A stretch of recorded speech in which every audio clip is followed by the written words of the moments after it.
You're listening to the audio production of Writings to Young Women from Laura Ingalls Wilder. On Life as a Pioneer Woman, Volume 2 by Laura Ingalls Wilder, published by Thomas Nelson and read by Charity Spencer.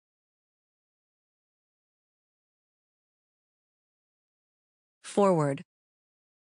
The way people live today has changed so much from the way people lived when the western part of the United States was settled, from approximately 1850 to 1890, that it is hard to present the reality of pioneer life in contrast to life today.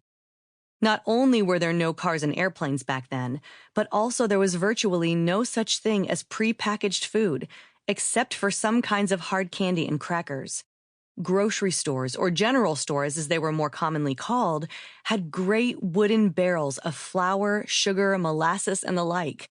Meat came freshly cut or was hunted and killed by the pioneers themselves. To have fried chicken was a special treat that involved killing the chicken, dipping it in scalding hot water, plucking the feathers off, and then holding it over a flame to singe any remaining feathers. The smell of doing this was pungent. You definitely knew your food came from a living animal. Store-bought chicken today often looks as though it was manufactured in a factory, and we don't have to experience the strong smells from preparing it. Just as preparing food was different, travel was also different and took more time and effort. People traveled very little compared to how much we do now. 10 miles was a long distance for a pioneer. A man driving a wagon might take half a day to go that far. Then, if he had to come back in the same day, he barely made it home by sundown. By comparison, we can drive 10 miles in 10 minutes easily. Horses and donkeys or mules required constant care, shelter, and feed. Caring for such animals was almost a full-time job in itself.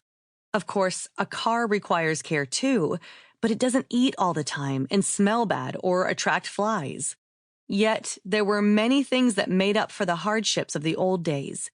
When people did finally have time to gather and visit, there were no distractions by way of television, radio, video games, or even record players.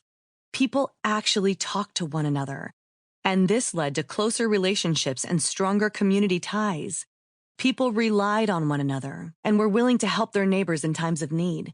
It was not unusual for farmers and their wives to trade work. If a farmer needed to put up a barn, and most of them did, the farmer's friends would lend a hand, and the barn would be put up in a few days. No money actually changed hands for the work because they were going to help others put their own barns up. Sample complete. Ready to continue?